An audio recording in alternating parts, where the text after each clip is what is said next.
Everybody being lazy today. All right, we're going live, and you know how we do it while the music is playing. We're behind the scenes here at Sammy's Avenue Eatery, and you know what? I just love the way they take care of us. And so welcome to the S.B. Barber Morning Show. Our commentator VJ Smith, and I'm Apostle S.B. Barber. You better get down here. I know that's cake, but it's time for breakfast. VJ, and the breakfast sandwiches? The breakfast sandwich is off the chain. It's off the hook. Yeah. Hey, let me tell you, that's S.B. Barber Morning Show. Good morning, everybody. Good morning. Y'all being lazy. Y'all went to the steak fair. Y'all stayed there too late. Everybody's sleeping. Everybody put a corn on the cob, pork chop on the stick, and all that. But let me tell you right now, we got celebrities in the house this morning. We've got celebrities in the house. Thank you for joining us. Let's go. Let me go talk to a celebrity right here. Can we do that this morning? Yes, absolutely. I know that you start studying, you're busy. And you know, some people, they just wake up and this is such a gorgeous view. It's cloudy outside, but look at this video. Look at this view. It's beautiful. I mean, look, some people just wake up super divas. They wake up like that. They don't even need, makeup, none of that stuff. They just wake up like that. Now, I've been knowing her since she was a little tad. Like they say in the British, right? Right? Ain't that right? Yes. Yeah. But you have really grown up to be not only a fabulous young lady, but an actress. And so tell us a little bit about how you got involved in acting. How did that all start? Well, I was kind of, I can't say that it's something I was kind of pulled into because I have a friend, Tina Turner, who is a playwright here in the Twin Cities. And as we were younger in church. You're not talking about Tina Turner and Ike rolling on the rail? No. Okay. This is a different Tina. This is Tina Marie Turner. And she wrote a lot of plays. And because we all grew up together, we're very close and more like family, she would use us as her actors. And so I used to act, not so much anymore. I'm really shy. I like to be behind the scenes. But that's how I started off, with just helping her and, just putting my life, my passion, my emotions into characters. But I haven't done it in a while. She's trying to get me back. We'll see. Well, we know you're good. What did you learn from that? Because I know my granddaughter, she is really shy, but she is so talented. She's like a closet singer and everything. But what did you learn from pushing yourself to be out there? One thing I do learn, it's hard getting up there, but once you're up there, it's something just takes hold of you. It's I can say it's passion, or it could just be your experience, or it's God just coming and doing what He does, to help you bring the character out. That's just about it. Getting up there and just being you, being comfortable with who you are, and if it's the character, you're bringing that character to life. But it's just getting out there and just doing something different. And a lot of people are very shy, like myself. But when you get on stage, it's something just arises in you, and you do it. Well, I'll share something with you. I've seen her on stage, and she surely didn't look shy at all.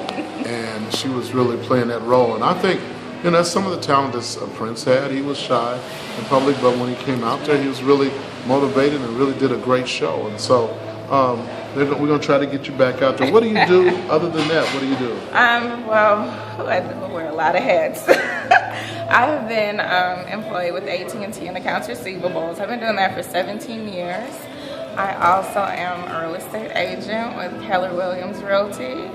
And I also am a health and wellness coach with It Works Global. And outside of that, I'm a mom. I'm a super mom. So. Wow. That is great. And your kid, how many kids you have? Just one. Just how old? One 11-year-old. Well, that is great. I just got one question. Yes, ma'am. Out of all of the performances that you've done as an actress, which was your favorite? Which doesn't diminish any of the others, but your favorite character and why? I would have to say my favorite character was, I can't remember the name, but it was a play called Knitting in Love. And we did that for one of our church anniversaries. And I loved it because it was a family that was experiencing hardships. It was a couple. They were experiencing hardships. The woman was a little bit uppity, and the husband was down to earth. And so it took some things to happen in that relationship to bring her back down to earth. And it just goes to show that everyone is human. Everyone makes mistakes. You know, sometimes we have to meet people where they are. All right, thank you. Thank See, you. that is really great. And I want to thank, Absolutely. you know, like she's like a daughter to me. I love this young lady here, man. I am super proud of her and her whole family. You know, they are, they could write a book about their family, man. I'll tell you, and all the struggles they've been through and all the challenges and all the stuff. And when you look back at how everybody turned out really great. You know, and so I'm proud of that. You didn't tell everybody your name, so I want you. My name is Jantia Ford. I go by Tia, but it's Jantia Ford, Miss Tia. And if people want to get real estate or if they want to get involved in health and wellness or anything like that, who do they call? What number do they call? They can give me a call at 612-567-6401. And you know, health and wellness is a good piece. Let's talk a little bit about that because I found out that food is medicine. And I think so many times people don't understand that. They say, I'm hungry. They just, let me just grab something. Don't do that. Don't do that. I found that I do that sometimes and I feel terrible now because I know better. So I should do better. And even though I pull over at McDonald's and get a large fry and a cheeseburger and say, I just had to get something, I feel like I didn't get anything. I really didn't do anything. It's empty calories. It's empty calories. I found out in 2011 I had type 2 diabetes, and it's been a struggle because I love to eat and I'm an emotional eater, and you know, you really have to be mindful of what you put in your body, and you really need whole foods, real earth foods. There's the Dr. Sebi was one of my favorite people before he passed, and he would just talk about living foods. And so living foods make you feel a lot better. If you juice in the morning, you can have a green juice in the morning. As soon as you sip on it, your body doesn't dance. It's happy because it's getting real live food. When you're eating fast foods, you're eating things like that. One, it's not good for your body. It's empty calories. It's processed food. How is it keeping you alive? It's really not. And then it's so cheap. It's so cheap. It's cheaper to be unhealthy than it is to be healthy, you know, and people just have to be very mindful of what they put in their bodies because we as African Americans, especially women, we have the highest heart disease rate. Not only that, but we're good for diabetes, and then it causes, unhealthy eating causes fibroids, you know, and that's big amongst African American women also. So we really have to pay attention and be mindful of what we put in our bodies. I know we all want to live long, we want to live to see our children get older, our grandchildren, and we just need to be very mindful and put our health first, make it a priority. You know, that's absolutely right. Let me tell you, in 2011, I had a diabetic episode with intensive care for 5 days. And I was walking around the hospital with my little implant in my arm, and I asked the nurse, I said, why is everybody laying down? She said, sir, you're in intensive care. I said, oh my God, I gotta change this, I gotta change it. And so I changed the way I eat, I take all my vitamins, and I also don't let them give me that stuff, that medicine that they give you because it makes it worse. So I have all natural medicine that I take. You know, now a woman that's so motivated, got so much going on. Are you single? I am. Wow. Let me just share this with y'all. Now, I don't want you to use that phone number for, you know, just soliciting, but I do want you to know that there are some multi-talented single women out here. And the reason why she's probably single because she don't want no junk. She don't want no garbage, and she wants a quality man, a man that's got substance, a man that can bring something to the table. You know, everybody, and it ain't about money, but it is about bringing something to the table. And so many of our sisters, you know, there's guys out here, they ain't got cars, they ain't got no place to live, they ain't got nothing, and they leeches. But we need men, not mama's boys, but we need men that can bring something to the table.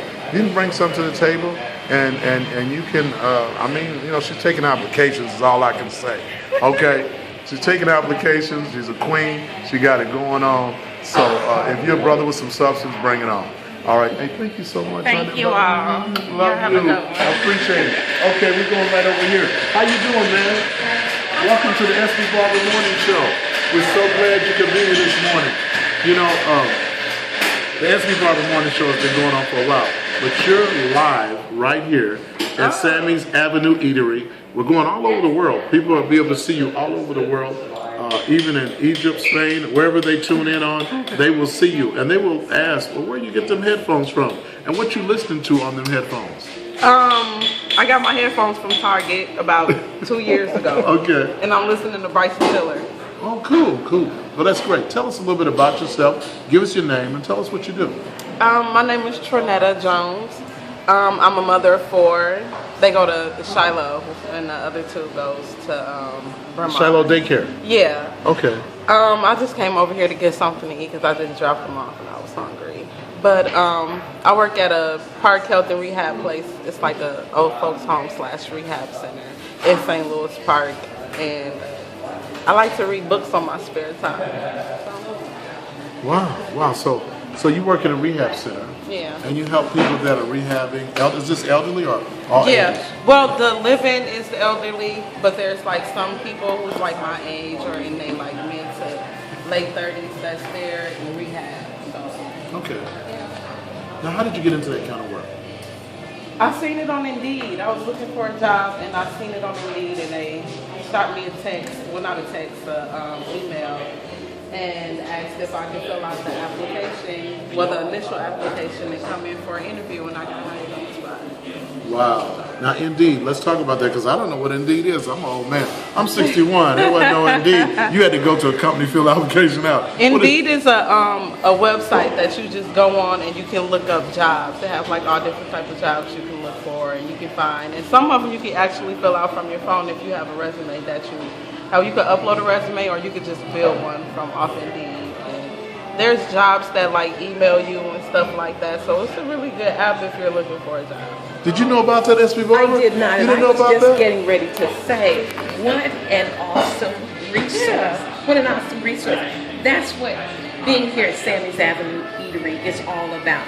This is Tuesday Noon Community View to You community. Tell us what's going on. Tell us what's happening in the nooks and crannies of the Northside community. You know what's going on. And this young lady just shared with us a nugget. Some of you may have known, but what about those that don't? Indeed. Jobs, jobs, jobs. Now I want to tell you something. I understand that the $15 minimum wage increase to $15 is going to be, there's a vote to make sure that that is on the roster when we get ready to vote. Now, I don't have the word yet, did it make it? But the bottom line is jobs, jobs, jobs. So if you want better, we got to do better. So stick with us. All right. So tell us a little bit. You got kids. Mm-hmm. And how old are your kids? My oldest is 6, she's a girl. Then I have another daughter that's 4. My son is 2, and then I have another daughter that's 1. No, you from Minneapolis? Born and raised, yes. Okay. So what do you think about Minneapolis, particularly you live in North Minneapolis, correct? Unfortunately. Well, okay, let's talk about that. Why do you say unfortunately? There's some good stuff going on here. Back in the day, Minneapolis used to be, it just used to be so fun. We can go anywhere, we can go outside and play, go to the park. Nowadays, it's like you can't even take your kids for a bike ride, and it's just so sad. You have to worry about either someone killing you or your kids, or a near bystander, an innocent bystander, or you have to worry about someone trying to rob you or something like that. It's just really sad. And I was raised over here, and I love it, but it's just somewhere I wouldn't want to raise my kids. So you're here, though. You're raising your kids. Yeah. So now what do? I stay off of Glenwood, so it's not as bad as like North Commons area, but it can be better. Yeah. And so I'm glad you're staying, though. You're not going to just jump ship and leave, right? No, I want to actually try to give back to my community and try to help them as much as I could. I mean, we got to start somewhere, right? Right. And if all the good people leave, then it just leaves only the bad people. Well, VJ, what we're going to do, we'll continue live. You're able to see us, but we're going to log off of our radio show and we'll continue our YouTube video. So you've been listening to SB Barber Morning Show and commentator VJ Smith of Mad Dash. We're going to appreciate our sponsors, Try Construction, Busy Bella, Sammy's Avenue Eatery, and Mama Sheila's Soul Food Kitchen. Be sure and stop by and see us. Thank you for joining us. All right, so we're going to continue on the live. Okay, so once again, you made me proud when you said we're going to stay. We're not going to uproot and leave and move the neighborhood just because there's a lot of bad things, because if we leave it to more bad people, it makes it worse. Yeah. We found out. And then what happens, gentrification happens, and then people buy up all the property, and then all the good people come back in, and it's usually not people of color, it's white folks. Yeah. They come back in and take over the neighborhood. So I'm glad you said what you said. So what is your part? How are you going to give back? In what way? Well, I'm a hair braider. So I braid people's hair and I understand, excuse me, I understand like some parents hit rough patches where they can't afford to get their kids' hair done and things like that. So being because I'm a single mother, I raise all 4 of my kids by myself. So I try to help when I can, like some of my neighbors, I braid their hair for free and just tell their moms like, whatever you can give, just give it to me. If not, then don't worry about it, because single mothers have to stick together. And that's one way that I try to get like the moms, the single moms, to try to come together. It basically, I want to do something like the Single Moms Club, because there's more single moms than there is like married people, and it's messed up, but at the same time, it's a part of life. Life goes on.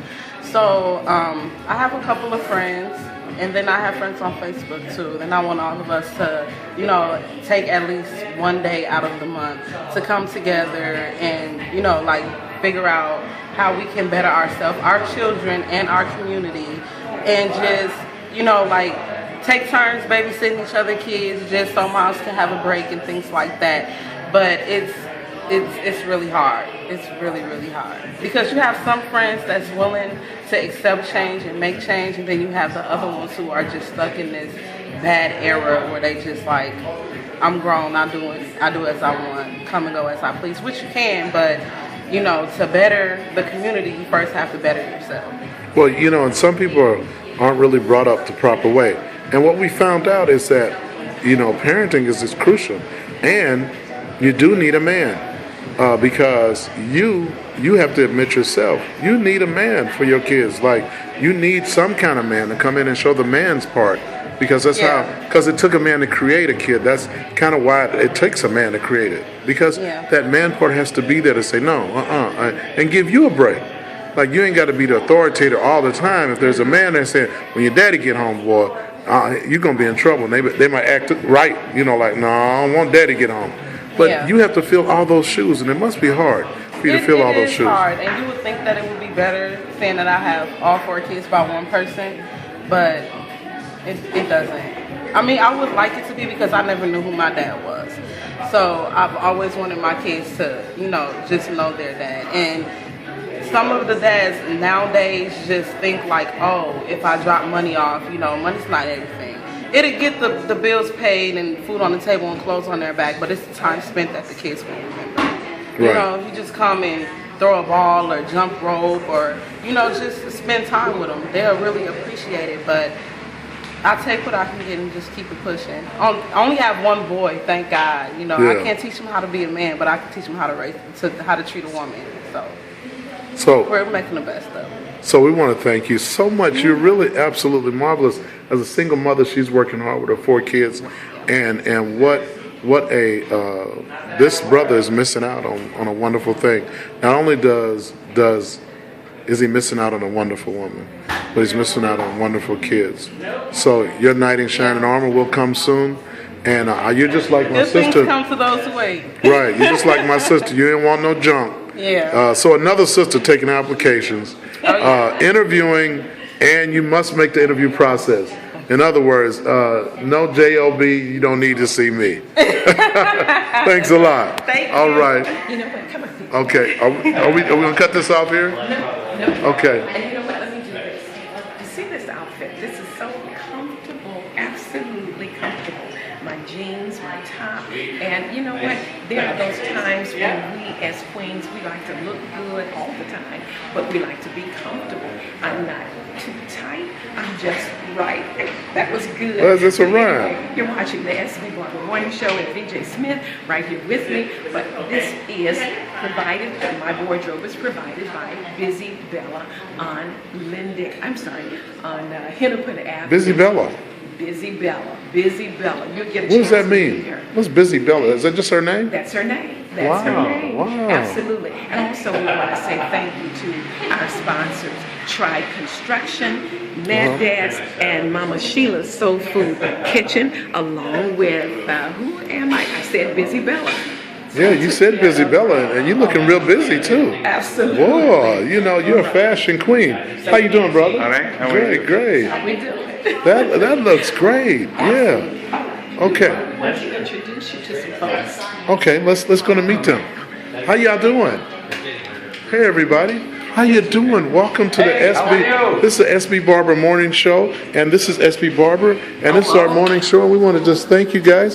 We're going all over the web here. We're just asking people kind of how they're doing, get to know people, and when you come to Sammy's Avenue Eatery, this is the place you come how we do it. to meet new people. So we bust in on meetings, and we break in on conversations, and we go live on the internet, and we're so excited about it. So tell us who you are and what you do. My name is Bob Walzer. I'm a candidate for the Minneapolis Board of Education in District 4, and really excited about getting to know the whole city. I mean, this is not the part of town where I live, and it's not the part of town that I would represent.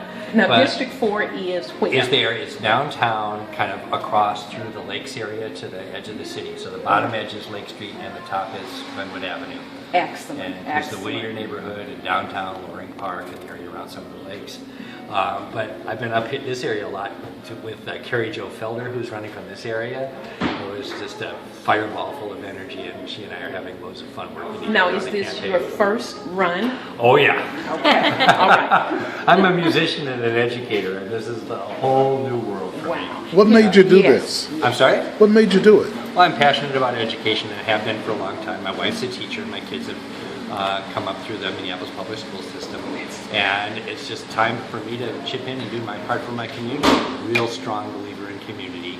A lot of the music work that I do has to do with building community through music. And so building our schools and making our city stronger that's a real important value to me. So our education system has been failing. Our kids have been failing. What are you going to do different? I'm a real believer that where the rubber meets the road is in the relationship between a student and a teacher. And anything that we do that weakens those relationships weakens our strongest, our most powerful asset.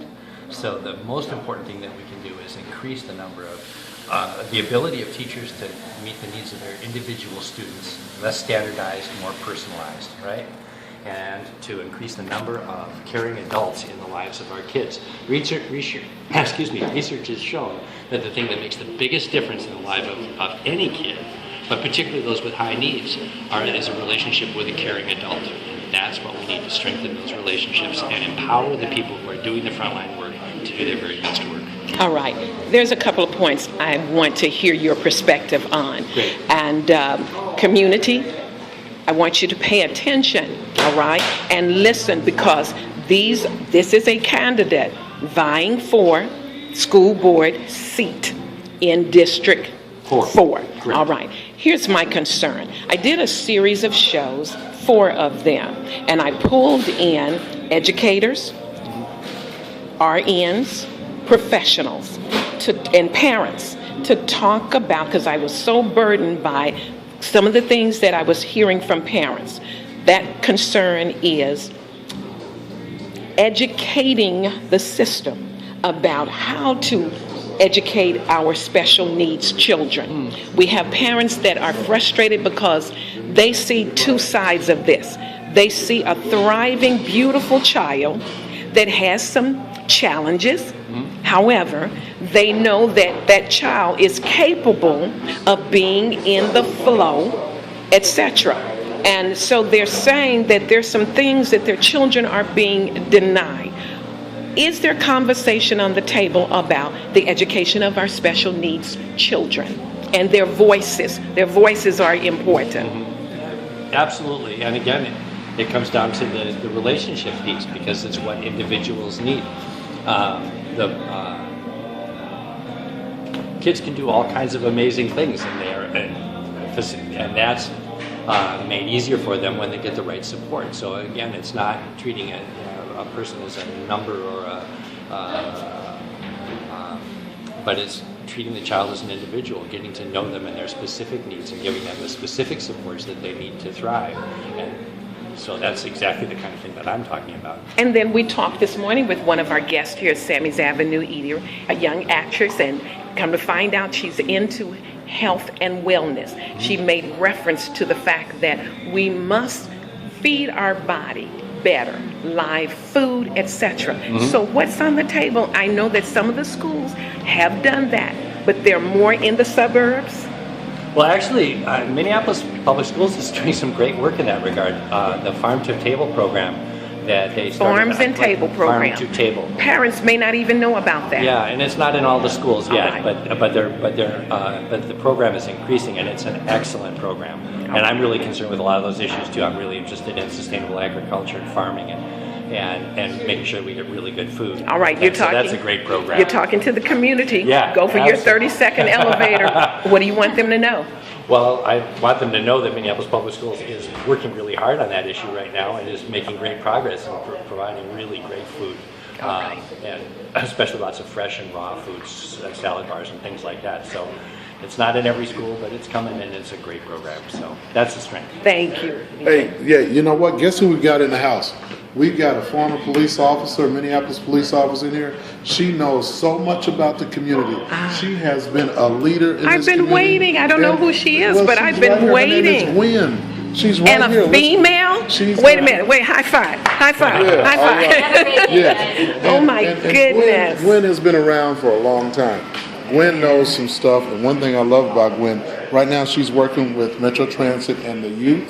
Doing youth outreach with Metro Transit Police Department. All right. Yes. And so what's important is that you'll be amazed at how much youth interact with transit, the train, and all that.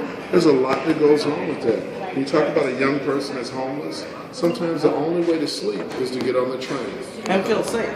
And feel safe. Yeah. So there's a lot going on. And Gwen, how did you make that transition from the Minneapolis Police Department to Metro Transit? How was it? Well, I was forced into retirement due to injury, so I couldn't do the job anymore. So I took some time off, and John Harrington approached me with an idea of starting a juvenile unit. But he's so progressive, you know, and he can see things when other people can't see it. And he said, but I don't want it to be a traditional juvenile unit. I want it to be based in prevention, you know, and outreach. And I said, so if I do my job right, we'll arrest less juveniles? And he said, yeah. I said, okay, sign me up. So this is something that we've been talking about for a long time. You know, we're not going to solve the problems that we have in our city. We're not going to arrest it away. You know, we can't do that. We can't arrest this problem away. It's too deep for that. You know, and so then what we're actually doing is contributing to the problem every time we arrest these kids, especially for the minor stuff that they were going to jail for. You know, the prison pipeline due to the zero tolerance.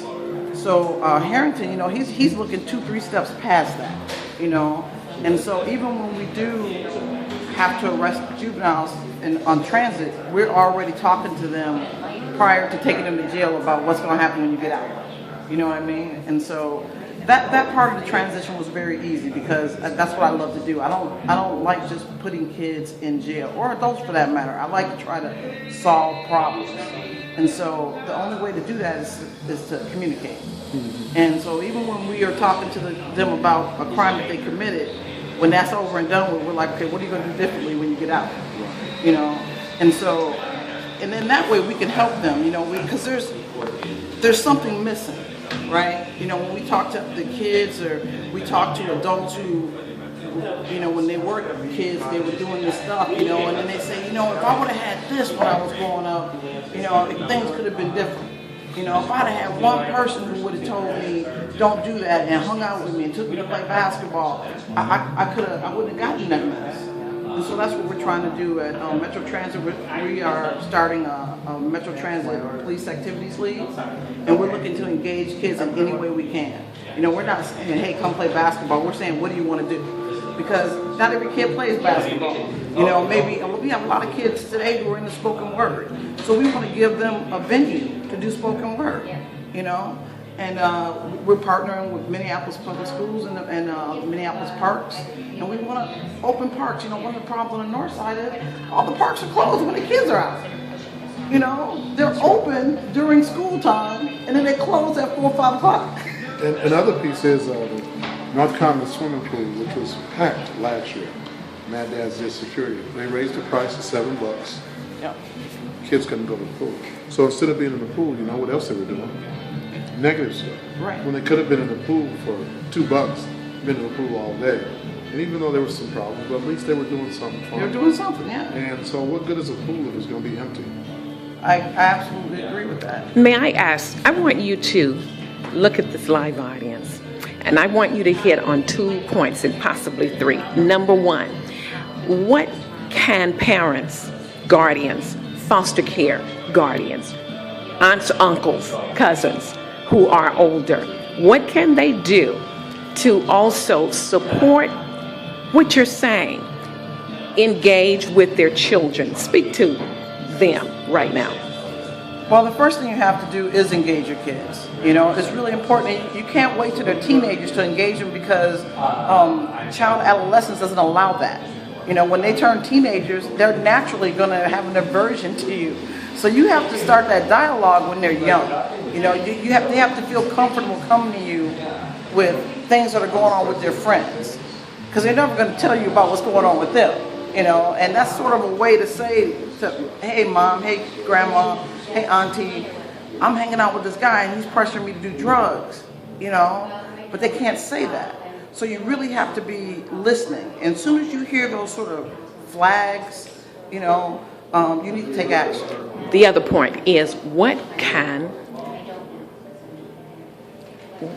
do we want to say to our children in terms of their behavior? And before you hit that, you touched my heart. And I'm going to tell you what's going on. When you said there's some things that you want to happen. Well, coming up on September 17th, we're going to host Stop Bullying Now movement. And we're rallying, we are recruiting young males and females, ages 10 to 12, Okay. 13 to 15, Right. 16 to 18, 19 to 21. And we want them to come and play basketball. And so all we're saying is come out. Come out. Come out to Salvation Army, right at Broadway and West Broadway and Emerson Avenue, West Broadway and Lindell Avenue Lindell, North. yeah. 4 o'clock to 5 o'clock. We'll feed them as well as talk with them, and we sure hope you can stop by this Friday or next Friday. And on the 16th, we will have a rally. It's called that process of elimination. And then those teams selected will play on the prestigious Target Court. Now, we are